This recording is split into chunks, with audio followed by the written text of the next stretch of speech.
Nacional de Chile. TVN. ¿Me hago entender? TV para compartir. Bien, seguimos con más de la mañana informativa. Y hace algunas horas el Banco Central presentó el IMASEC de enero, el que mostró una expansión de la economía de solamente un 0,3%.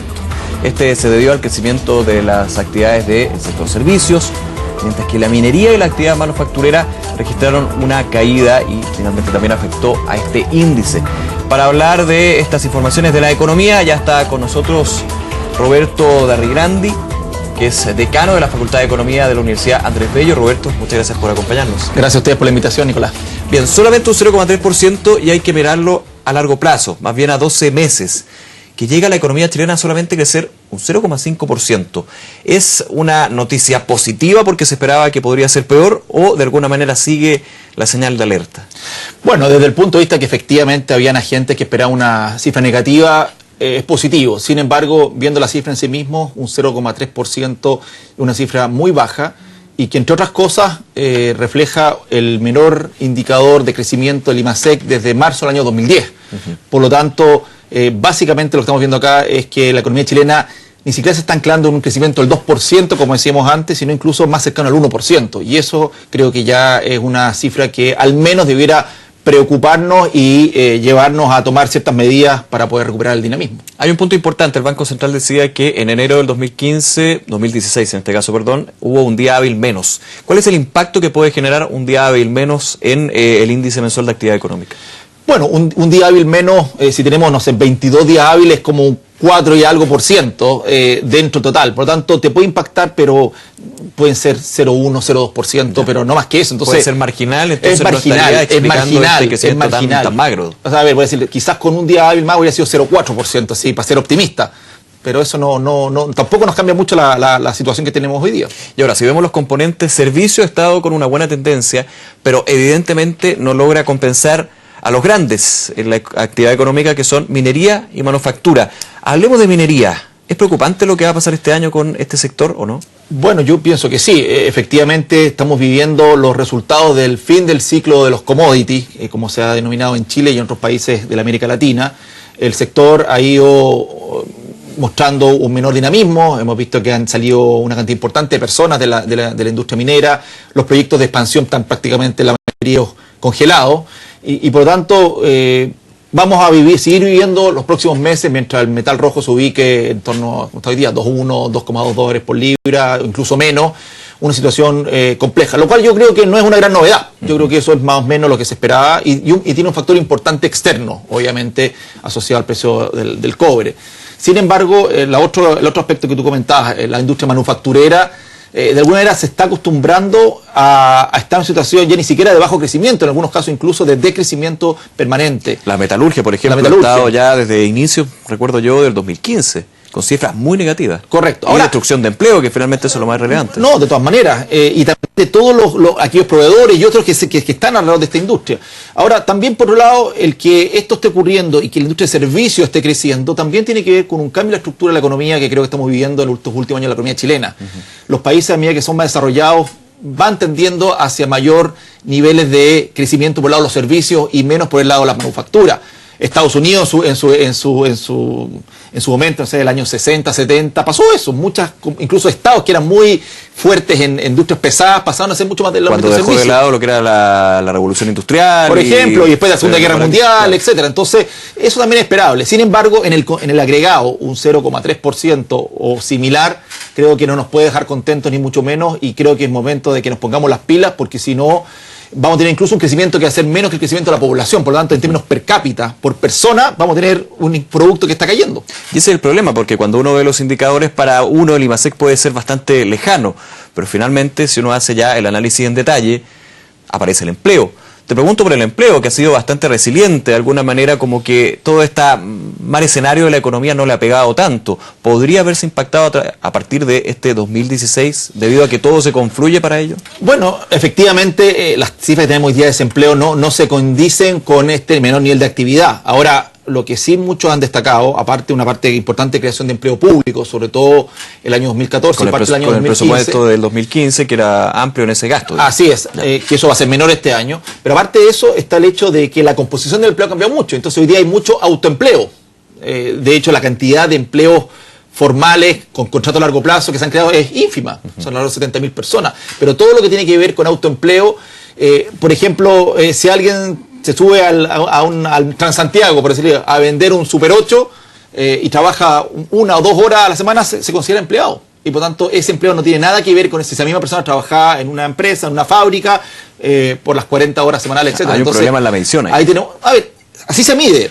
Pero si nosotros hiciéramos una suerte como de empleo ajustado por la cantidad de horas que trabaja, la cifra es muy distinta. Entonces, probablemente vamos a ver una mezcla. Vamos a seguir teniendo autoempleo, pero además vamos a ver probablemente un crecimiento en la tasa de desempleo que probablemente no se nota en esa cifra que hemos comentado y que se está viendo hoy día a nivel público.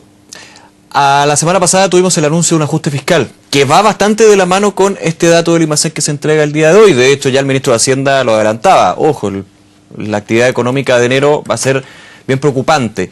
¿Este ajuste fiscal puede de alguna manera ayudar al escenario económico o más bien termina siendo algo paliativo, algo accesorio? A ver, desde el punto de vista de la señal creo que es positiva. Algunos han dicho que 580 millones de dólares, algo así, es muy poco. 540, digamos, muy poco. Podrían haber sido 1.000, pero creo que en algún momento se hablaron de 1.500 millones de dólares. Sí, ahora la verdad es que, a ver, la señal es positiva, creo yo. Creo que decir, ¿sabes qué más? Tenemos que también ajustarnos el cinturón, no solamente el sector privado, el sector público, me parece bien. Chile tiene que mantener su disciplina fiscal, que uno de los grandes activos que tiene, que por ejemplo cuando Chile va a conseguirse plata afuera, se endeuda, se van a conseguir mejores tasas que hacia este tipo de manejo.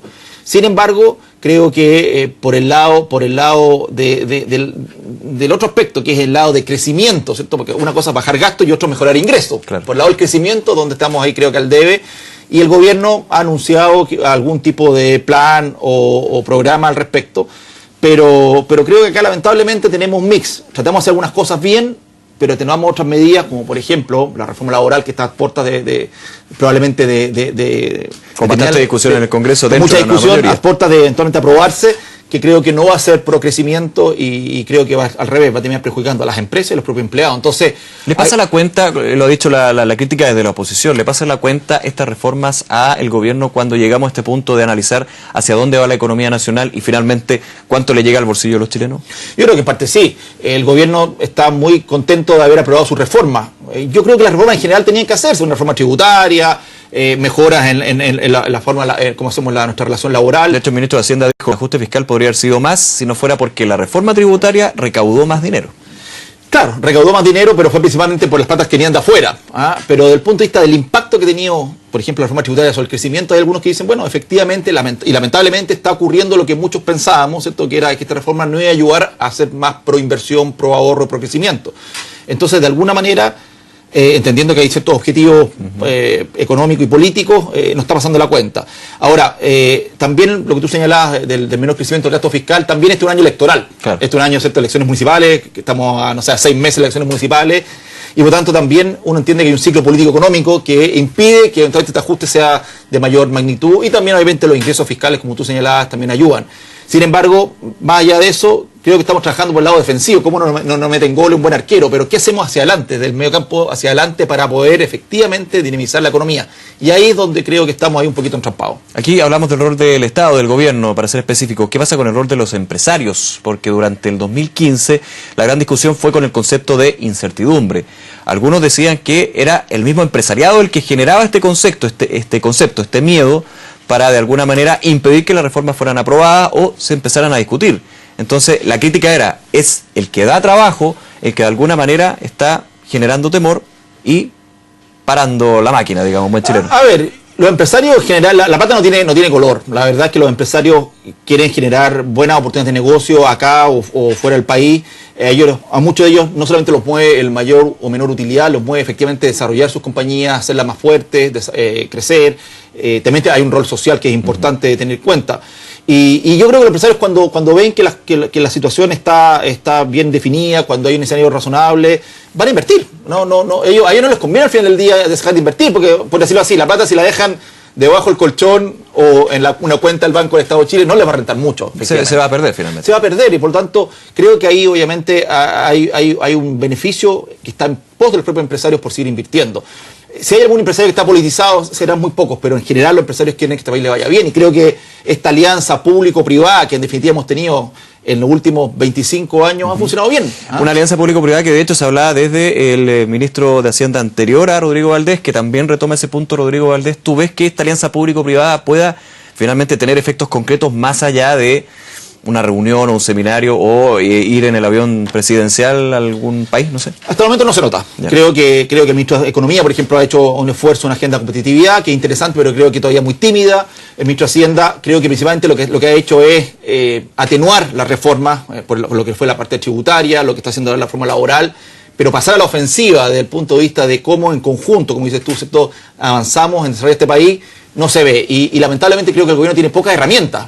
La herramienta fiscal no la tiene. La herramienta monetaria por el lado del Banco Central está bastante ajustada. Bajar impuestos se contradice con la reforma tributaria. Entonces, ¿qué hacemos para poder implementar un plan? Creo que ahí hay que buscar formas innovadoras. No todas cosas requieren ley, a veces son temas a veces administrativos. Creo que hay que bajar todavía lomos de toro que todavía para poder emprender.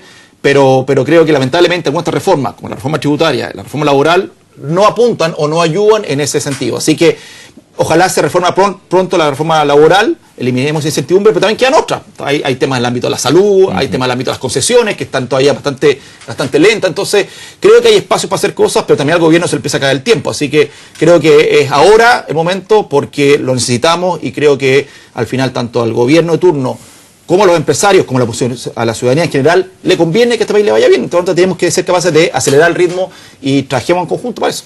Bien, Roberto Darrigrandi, muchas gracias por acompañarnos y con esta entrevista. Bueno, gracias a ti, Muy Nicolás. bien, buenos días. Buenos días. Vamos a otro tema de la mañana. Cada año los avances en robótica maravillan al mundo. Máquinas cada vez más inteligentes y parecidas a las personas.